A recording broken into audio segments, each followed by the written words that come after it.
something different. I know a lot of people do like eating videos or whatnot for ASMR. I don't really watch so much myself, but I couldn't resist the urge to put my own little twist on them. So today we're going to be eating Burger King and talking about feelings that Burger King evokes in myself, namely nihilism.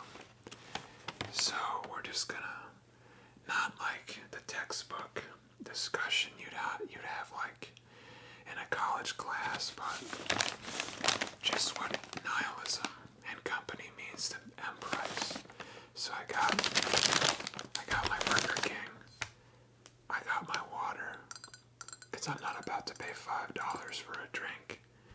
So I just, classic Whopper, onion rings, and Emprise must have. Because whenever I really hate myself, you have to get a Hershey's pie. You have to. Just have to. So this will be our dessert. And we do have some napkins.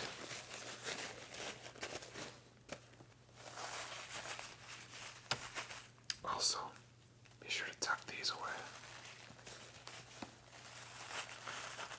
Very nice. Anything else in there? No. Get rid of that guy.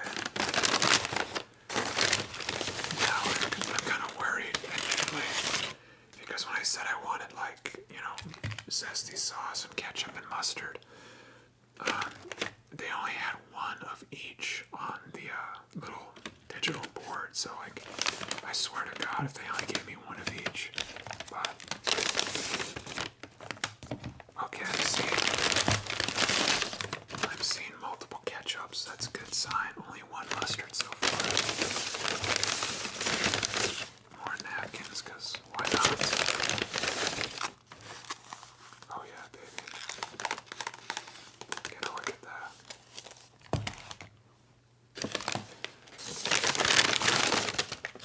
Okay. I got my zesty sauce. Got my Whopper. Alright, so yeah, it looks like they only give you one zesty sauce and one mustard. And it's honey mustard too, really, whatever. And I got a bunch of ketchups with Utah on them. What? The United States of South America, Utah, Pastrami. What's the significance of Utah in this situation? Yeah, they all have, whatever. They all have.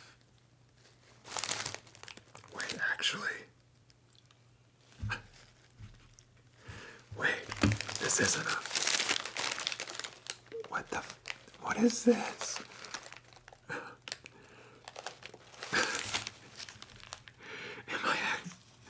Am I actually doing a video on nihilism?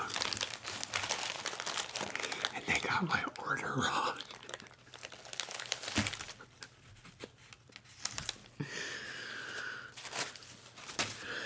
Damn. Oh, now it's just covered in the whatever. Like a spicy zesty sauce. I guess they gave me a spicy chicken. This is covered in sauce. Oh my God. Whatever. At least the onion rings are still okay.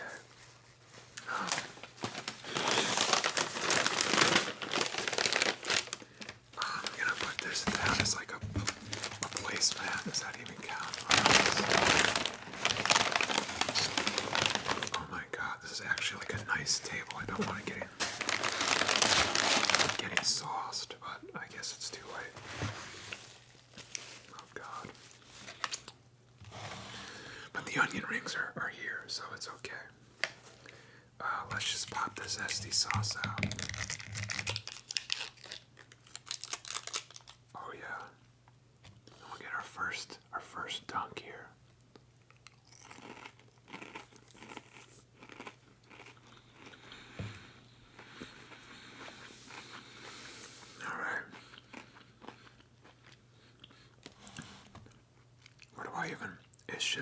I'm not kidding, just covered in sauce here. Wow. Here, what is this?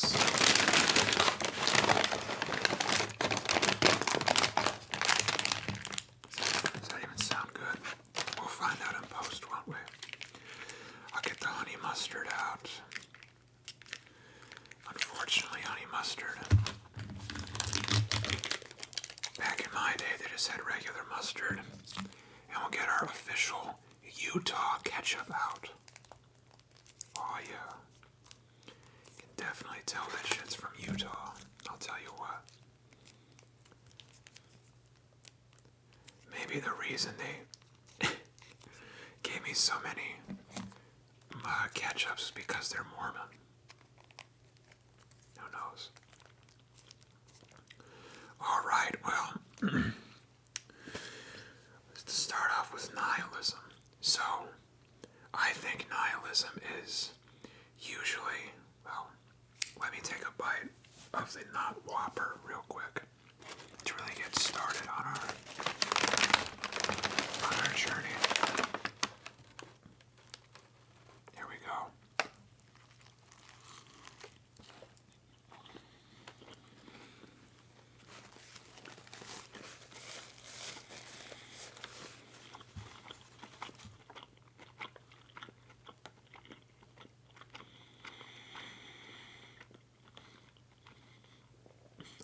One more bite.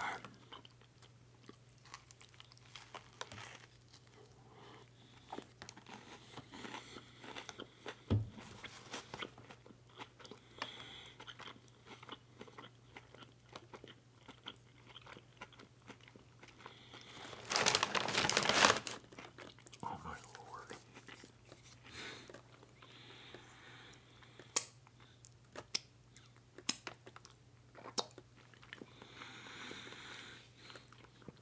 Oh my God, even my palms are literally sweaty. Burger King spaghetti. This is dangerous to eat. Oh well. So nihilism, often confused with pessimism and absurdism. Now, all three of them fundamentally is like, life has no meaning.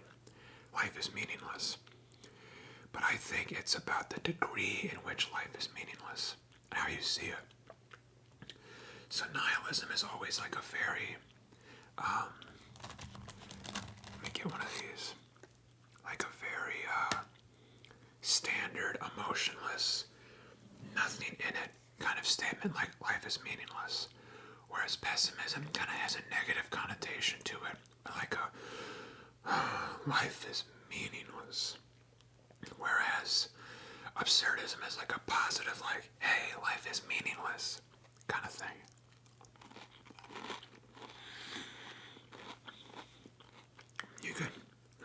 You could almost say that in terms of nihilism, absurdism, and pessimism. Actually, we'll start on the bottom. Honey mustard is the pessimism of sauces, whereas ketchup, specifically Utah ketchup, is the nihilism. And then your zesty sauce is the absurdism. Yeah. The zesty sauce just don't care. Jeez. I am disgusting right now. That's fine. The not Whopper is actually pretty okay. I just wish it wasn't drenched in sauce.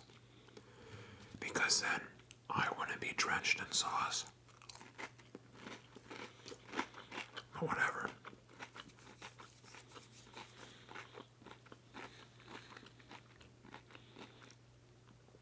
So yeah, nihilism basically is just life is meaningless blanket statement, and to me at least, God, hold up, I'm coming across my 12-minute have to change interval. I gotta go wash my hands before I touch my camera. Jeez. Alright, I'm back. And I still have my onion rings, so it's okay.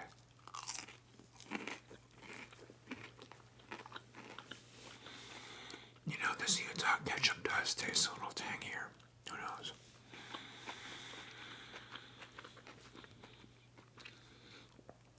But, I think ultimately, the three, the big pillars, I think, fail for me. Because pessimism is like, okay, you acknowledge life is meaningless, but you don't have to have this negative connotation of it, because at that point it's like, okay, maybe you just deserve to suffer if you're just going to be so negative about it and willingly choose to be negative. If you could just be, and I'm not asking you to be an absurdist, I don't need you to be positive about it. Oh my god, I'm coming undone. But just at least have the self-respect to be a nihilist and have a neutral view of it. Because I have problems with absurdism too. Like, I think that's almost too memey, if that makes sense. Like, it has too much, of this exuberant positivity to the point where it almost loses its meaning, and it's like when people try to be too edgy, I feel. And it's just I'm sad and depressed, but I'm also funny about it. At that point, to me, it's like you're beating the nail on the head a little too hard. I just don't like it. And nihilism is okay, but it ultimately fails for me just because, I should probably actually eat this.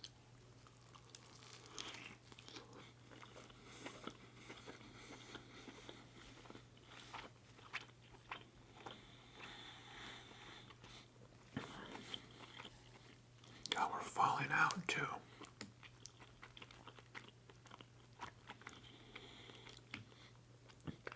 This is the wrong way to eat this.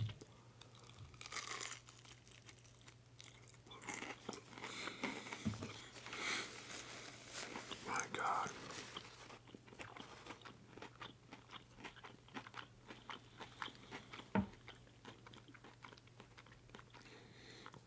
But nihilism fails for me because, yes, I myself acknowledge an absence of morality in the objective sense of life is not good or bad, or things are not good or bad, but, thinking makes it so. Shakespeare, I guess. Life is very much what you make it. And I don't believe anyone or anything is inherently good or bad. But I myself subscribe to a code of ethics. So, for instance, is stealing inherently good or bad? It can't be determined, I don't think, because, it depends on,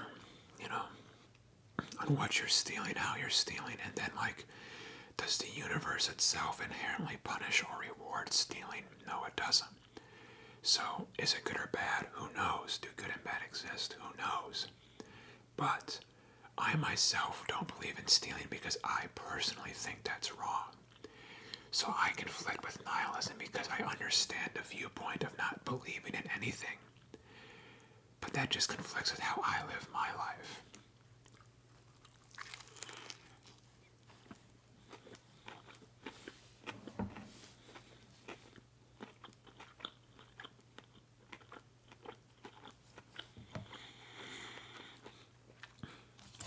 No, I'm sure.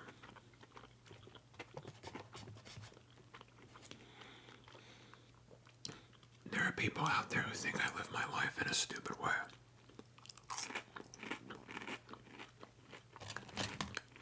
That's a French fry, not an... What the hell? There's many French fries in here. God.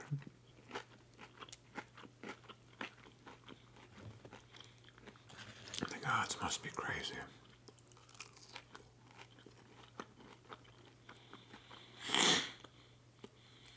Which reminds me, though, this whole, differing of what you believe and what you yourself subscribe to kind of thing. I'm a big Ayn Rand fan, red flag. And objectivism ties into nihilism in the sense that you look at life in a very clear-cut, emotionless lens.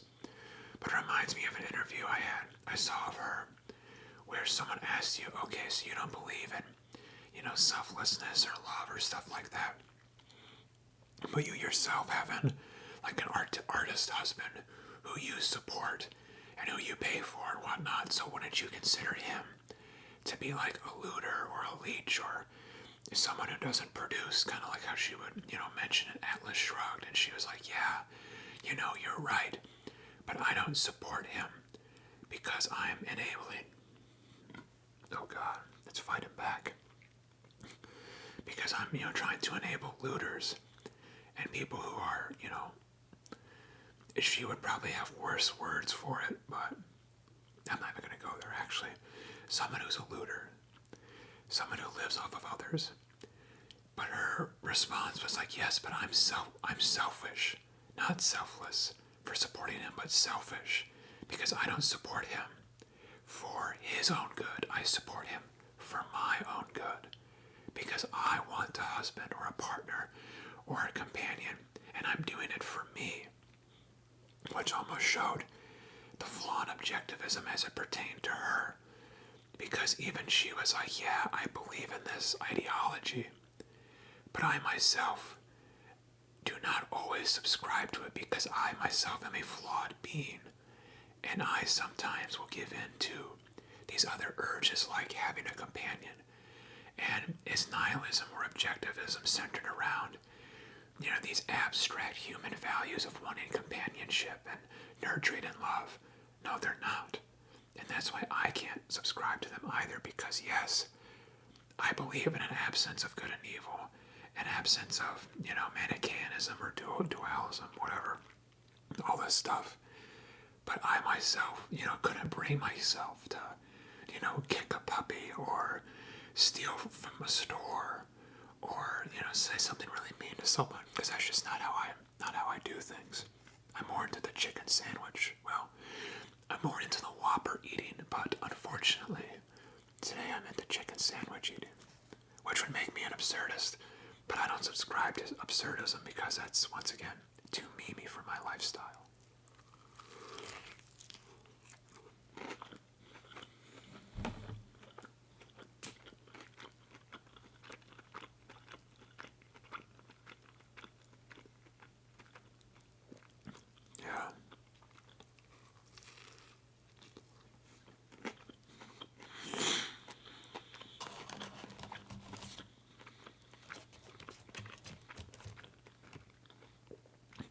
I can only hope that you, the viewer, bought yourself some Burger King so you can, eat and discuss with me. Oh God, my throat. The zestiness is attacking me and making it harder to whisper. But I think objectivism would be a better alternative to nihilism, though, because objectivism is like nihilism, but without the edginess, without the, oh, life is meaningless, man, I'm just so cool. I listen to doom metal, which I do as well. But it has more realism in it. It accounts for I think more life situations. It's not just I'm going to sit in a cave and be upset and lonely and mad at the world my entire life. I'm going to try to build things and put value on the things that I build, on the things that I produce, on the relationships that I foster. And it admits flaws, because like Ayn Rand said, while objectively she's not, following her own ideas, she admits that she's flawed, and that's still kind of okay. And it fosters this idea that even if you're flawed, you can be redeemed, and you can make these great things and make a great life and go on with yourself, and you can achieve things that you didn't think were possible by looking at things in an objective sense and not letting emotion dominate your life, and just trying to focus on yourself, focus on your goals, focus on your immediate circle, and just, get to the point, get to the real, to the meat and potatoes of life, to the Burger King chicken sandwiches of life.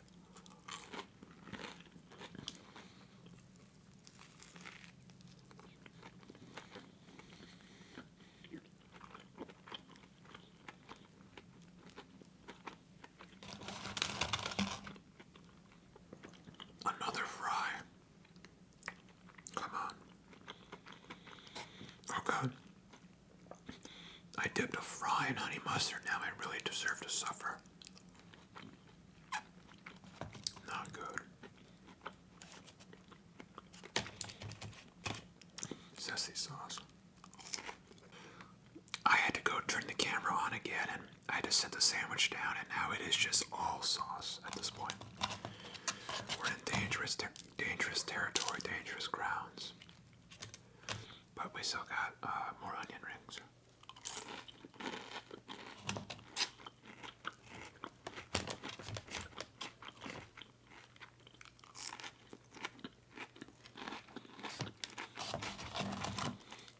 Who are these people?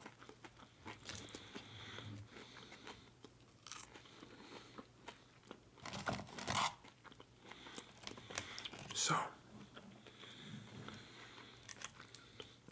at this point, you may be wondering, and Price doesn't like nihilism or pessimism or absurdism or even objectivism. So what does M. Price like?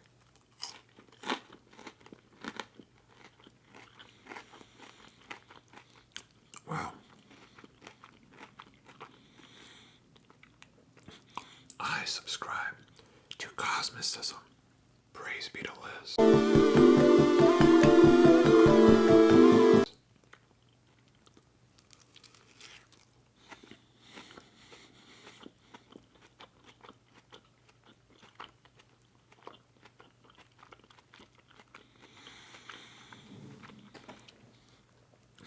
Because this Cosmicism is basically the book.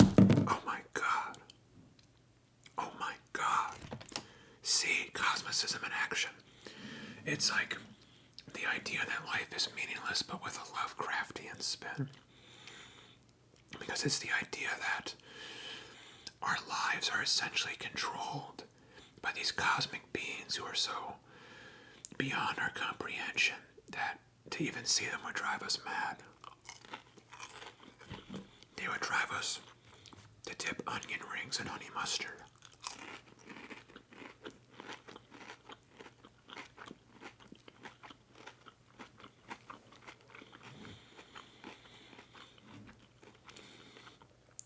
It's kind of similar to maybe if you're in like a Western religious state of mind to divine determinism, spiritual determinism. Basically the idea that, you know, your God or whomever's God essentially controls your life, your destiny, everything is part of quote-unquote God's plan. So the reason why I like this is because Cosmicism is basically like nihilism, but with the safety net of divinity.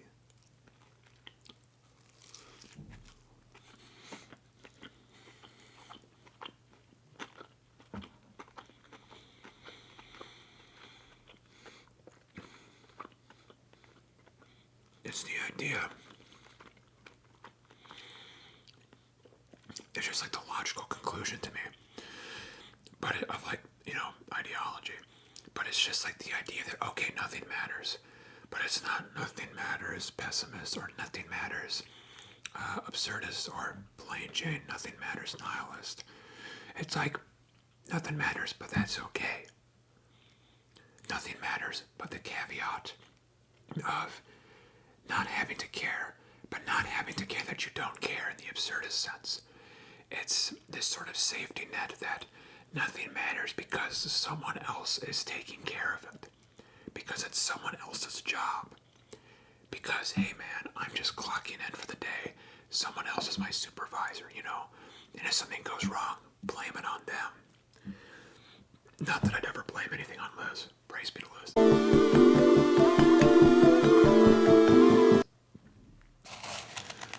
But, oh God. On my last onion ring. And I'm just getting more stuffed up eating these. But I think Cosmicism is so beautiful because it's redeeming in the sense that you can do whatever you want. Ideally being a good person. Well, oh my God. I've spun myself into a paradox, haven't I? But ideally being, I guess, what I would view as a good person for my own personal self. And just realizing that, hey, if something bad happens, whether to you or to a loved one or just to your situation in life, that it's okay because it's all part of the plan.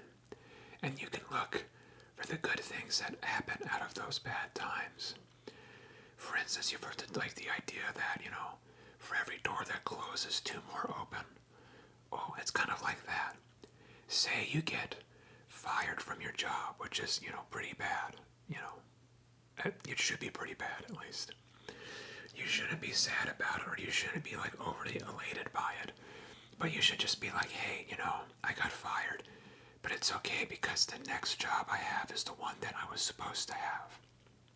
The one that I'm going to meet a person at the right time, or I'm going to discover a new skill in the right field, or it's just the idea that everything happens for a reason and that it's okay, and that even if it may seem bad at the start, maybe, hopefully, ideally, it'll come out as okay in the end.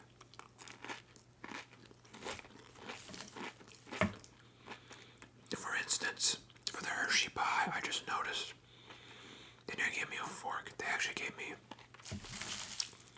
2 spoons, which is a major oversight.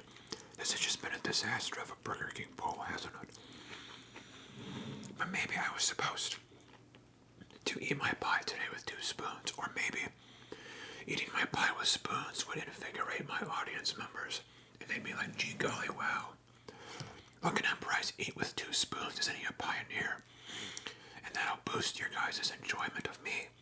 Thus, what initially turned out to be a bad thing is actually all part of the plan.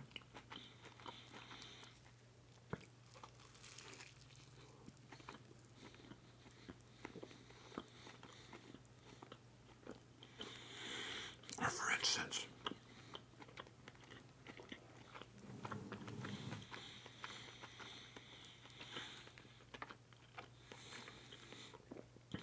usually I get a burger, an actual burger at Burger King. But then I feel the reckoning once I have my post-Burger King bathroom break. Maybe with the chicken thing, it'll be less severe. I mean, it's a bit doubtful considering that it's slathered in spicy sauce.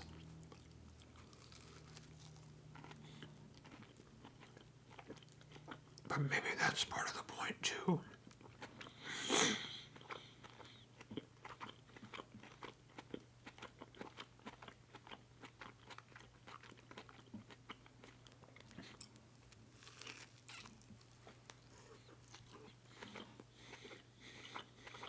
Anyway,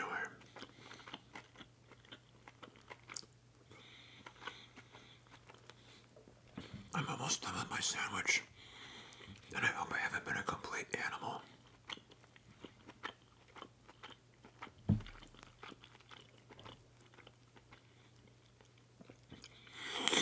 Not that saying me being an animal is inherently good or bad, because as we know, thinking makes it so.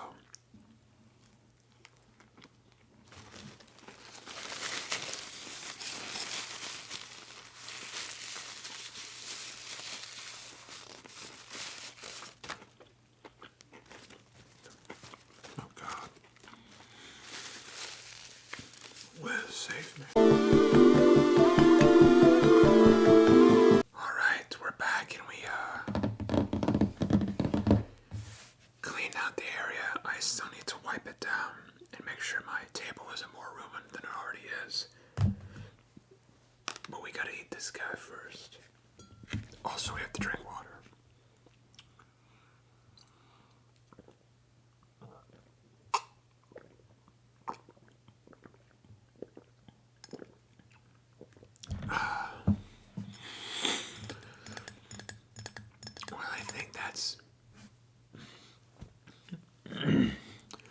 Mostly it for the nihilist. Okay. Nothing on my couch. Gloom and doom discussion. So without further ado, how about we just enjoy this Hershey pie of likely despair and peace. But actually, I really like Hershey pies.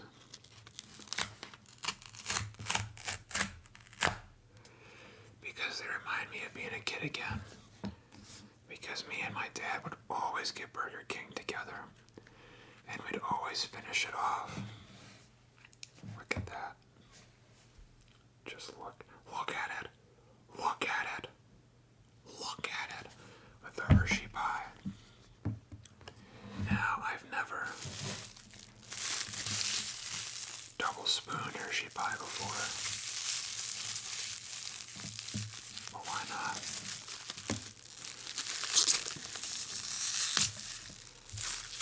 Hopefully we can get some microplastics in our pie as well. Quick investigation.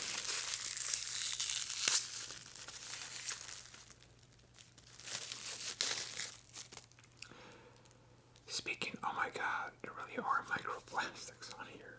Whatever. Speaking of investigations, though, that reminds me of playing D&D, and my character went down last night. The first time my character's ever gone down. And I was scared. I was sufficiently spooked.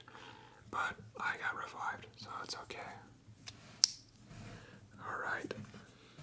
Let's just eat this like a, how would you, whatever. Hershey pie. Here we come. Moment of silence for all the people out there who have died from Hershey pies.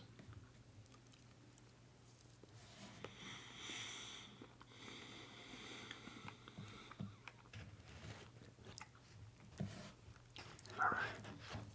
Spoon thing's not working.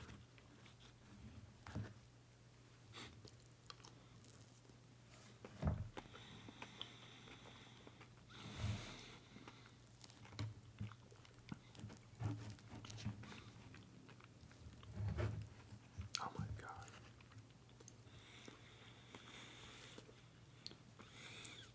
Alright, we're abandoning the second spoon. Because these are rather flimsy and you usually have to have your free hand grip the pie container so you can actually, maneuver it.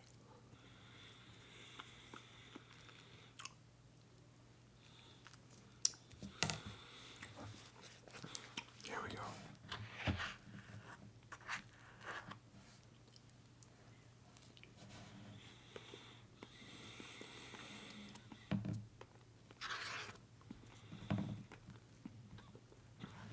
This is mostly like a cream pie. I wonder if you even hear me eating this.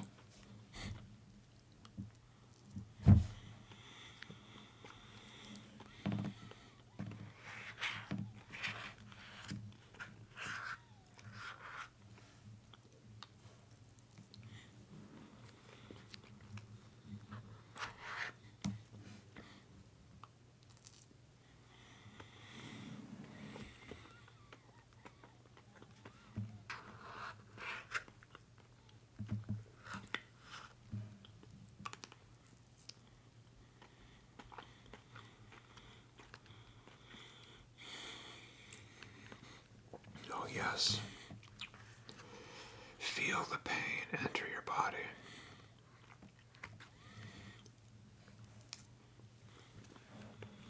Feel the pull of the bathroom.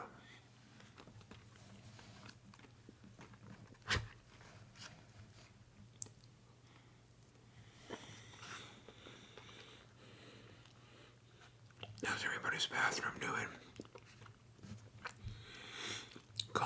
Comment down below and describe to me your bathroom, and I will determine who has the best bathroom, and I will crown them best bathroom goer. Best bathroom goer. Yeah.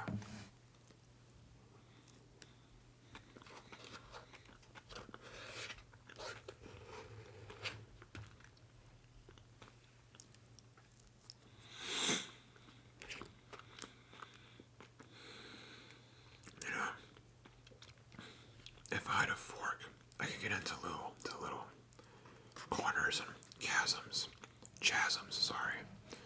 of the pie here. But I just have this spoon, so we're gonna make our best shot at it.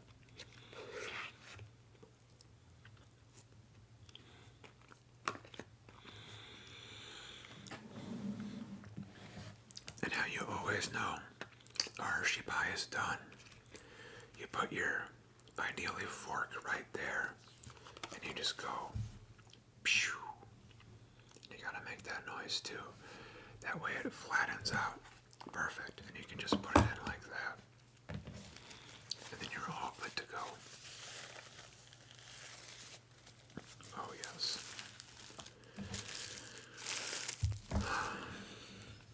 I already feel myself getting sick.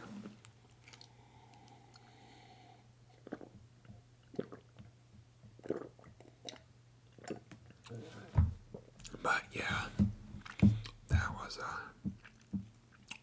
I feel like I need a shower after this.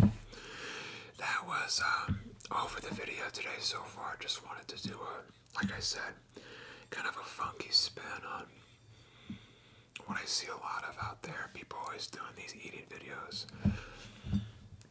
So if you want more random eating videos, you let me know, and I'll find some new subjects and some new places to eat, I guess. Why not? I would do a bigger smile right now, but I'm pretty sure my teeth are covered in Hershey pie whipped cream topping. Yeah. So we'll just do the toothless weird grin. Yeah.